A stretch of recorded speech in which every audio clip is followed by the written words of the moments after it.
Right. Good morning.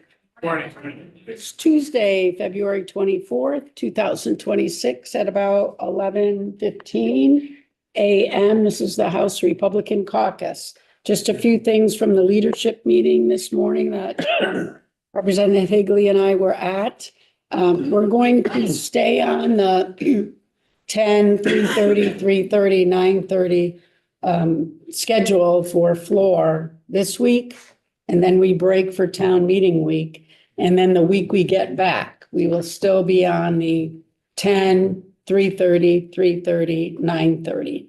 The following week, which I think might be March 17th, which is after crossover, we will begin the 10, 1, 1, 9:30.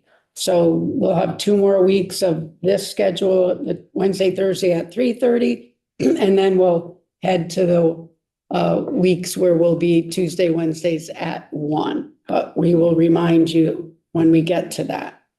The speaker did ask if anybody had any feedback on whatever ed proposals that have been floating around. I know the Education Committee had a kind of a meeting that you could go in, and if you had any suggestions, you could go. I think it maybe 10 people showed up at that.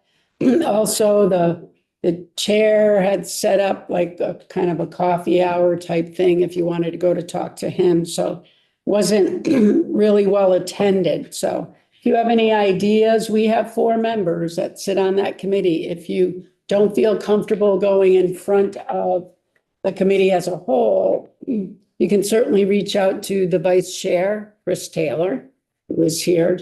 Beth Purdy is on that committee. Joshua Dobrovich is on the committee. And I'm blank. Oh, Leland Morgan is on that committee. I'm like, Kate, he's no longer here. Leland Morgan's on that committee. Yes. So any of those 4 members, if you have an idea, even, might be a great idea, maybe a not so great idea, let them know, because my sense is they seem to still be kind of circling the wagons, spinning their wheels, not getting anywhere. So one of you all have exactly what we need for information. Right. Yeah. One of you. That's the bright idea, right? So I know that the MAP and the BOCES issues are in education. Pre-K and school construction is being shared with human services and ways and means. Higher education is in education and commerce. And commerce also has CTE. So that's kind of the breakout of dividing and conquering this massive undertaking. And that's, I think, we have for that, right? Okay. So looking ahead to tomorrow, all the bills passed today, so we'll have 3rd reading on all 3 of those.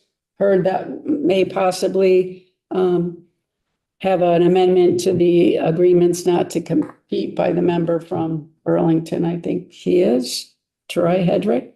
And then we have on notice for tomorrow. Several of them were sent to approps or ways and means. So, but there still are 2 on notice for tomorrow. One of which is H566, which is the sealing post-charge court diversion records upon successful completion. And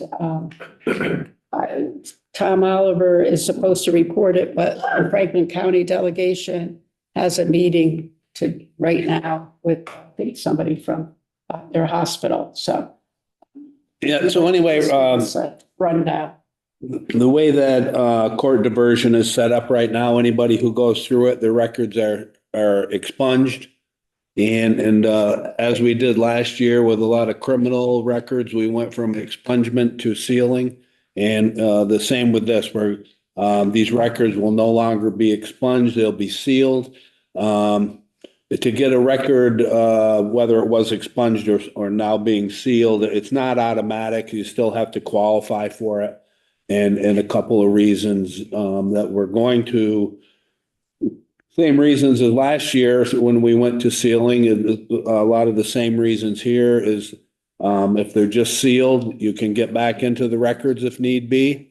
As far as find out who, committed the infractions or crimes or whatever. And another reason is for, just to have the records to see, where things are going for, the Crime Research Institute, collects all the data and see where trends are and that type of thing. And it, can go a long ways toward,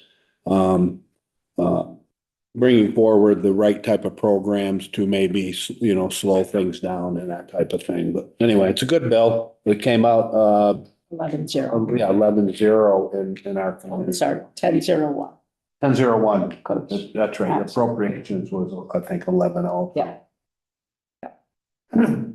So that's that bill. Anybody have any questions of Tom on that one? Woody? Does the judge have to?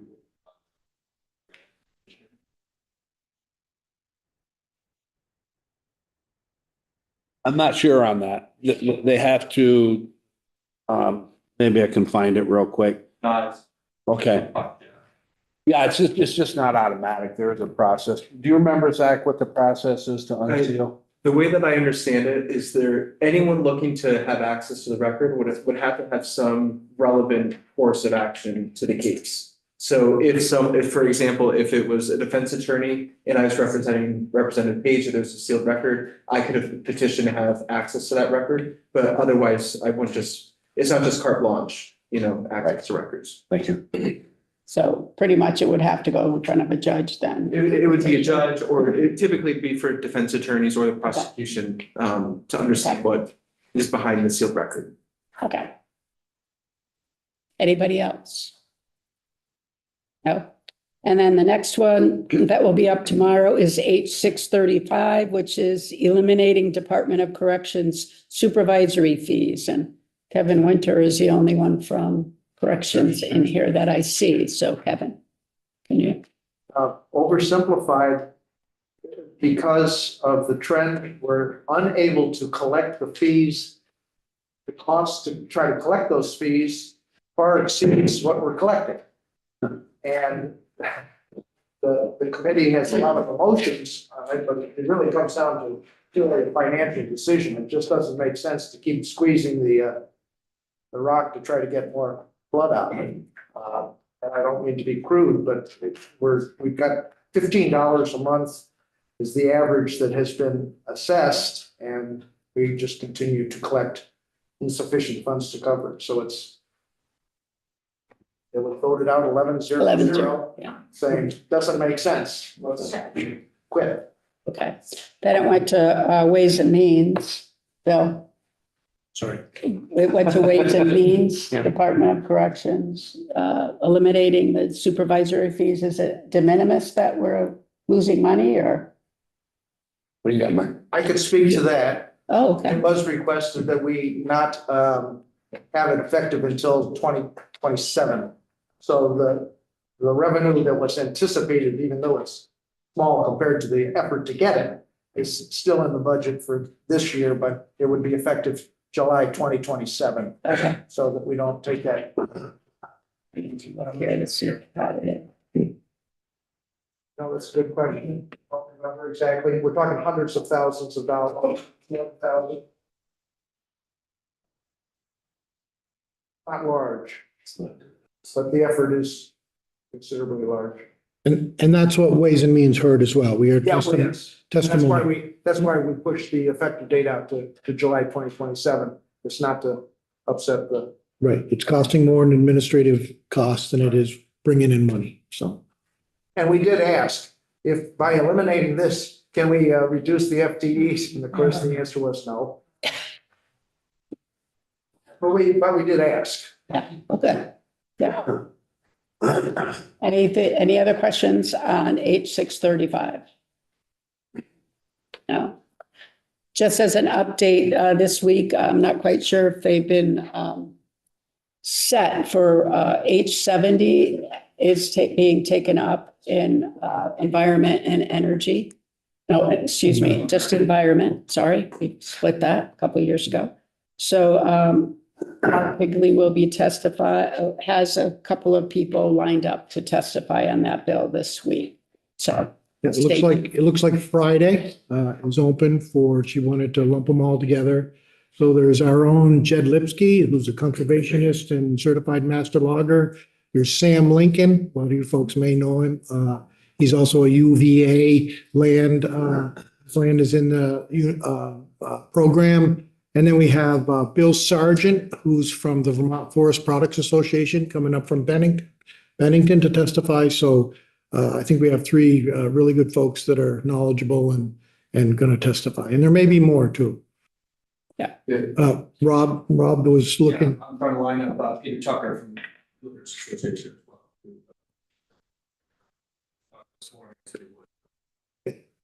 Great. great.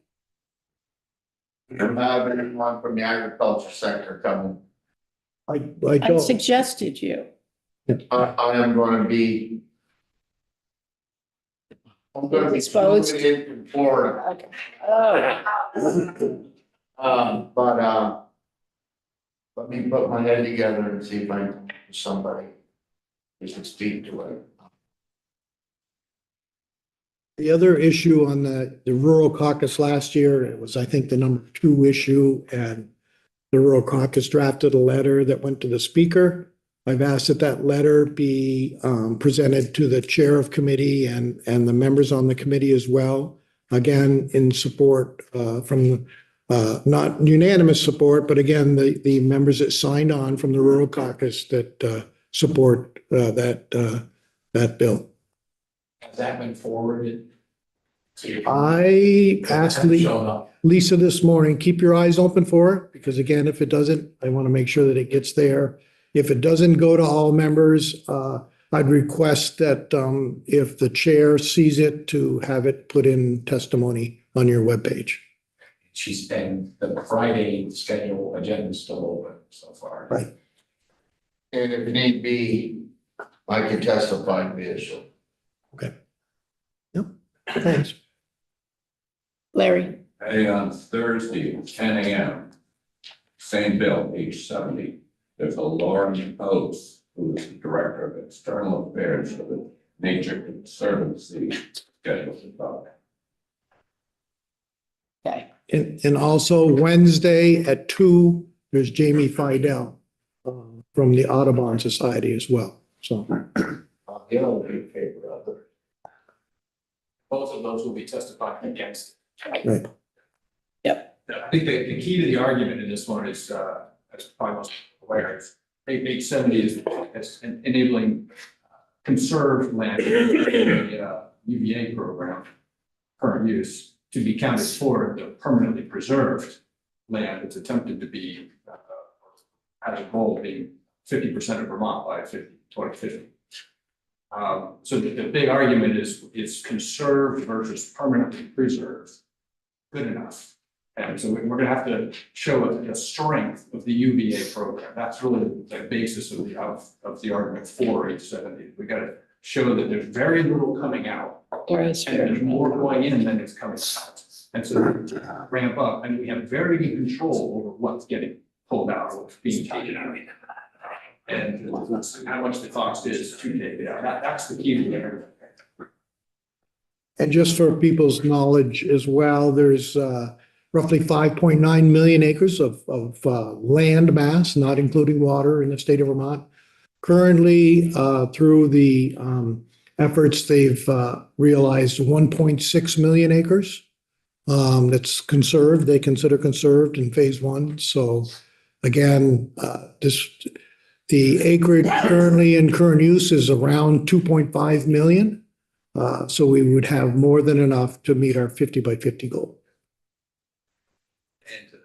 With a good buffer, I'm sorry? with a good buffer. Right. And more of that land, that prime ag land, is going from current use and slowly being rolled into selling the development rights on it. And it's not a fast process. And it's hampered by availability of funds and then the process itself.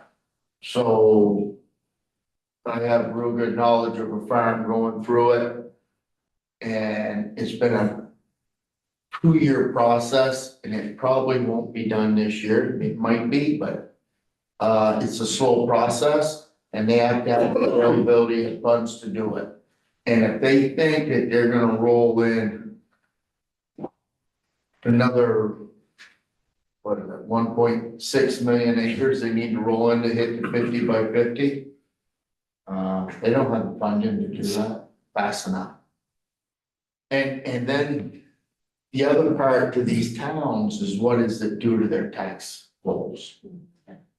Their pilot and whatnot, and how do you fund anything in town or education or anything else? It's just. What's on? Thank you. Okay, that's all we had. Any other? Dave? Barbara, do you know the status of the 400,000 acres of the Green Mountain National Forest? I don't, that's, my understanding is under the Wild Lands Bill, and the members of the committee can back me up on this, but I think there's 200 and some thousand acres. That's being, 268.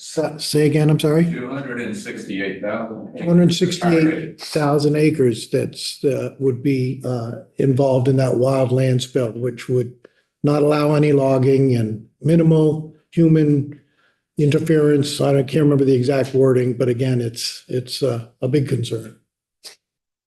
Recreational trails and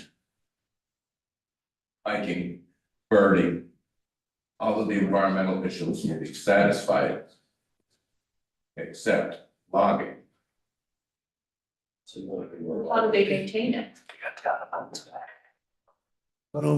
Wildfire. Yeah, exactly. I think it's important to know too that, forest parks and forest and parks and Fish and Wildlife do not support this bill. They do not support it. The Wildlands bill, they do not support it. Daniel Fitchco gave it a very compelling testimony against it, so. Okay, Brenda? I'm going to be presenting H660, the opioid settlement monies, What's the number, Brenda? H660. 660. And the reason I'm presenting it is I've had people with concerns is because they took out the monies for the safe injection site. That's the only reason I voted no last year, and I made it clear that I was good with the recovery, I was good with the prevention. So when the monies didn't go in this year, they asked me if I would be willing to present it. Yes. That was my only concern last year. So I meet with appropriations. This is my first time, and I've already had people tell me, stay on script. Everybody knows me. No, Eric's helping me. Eric's helping me. I have good teachers, Eric and Katie. And so, no, I'll stay right with it, I promise. And Anybody want to so. put a bet against that? I will. And so I'm pretty excited to, and I'm going to support it because it has a lot of prevention and a lot of recovery. Anything else?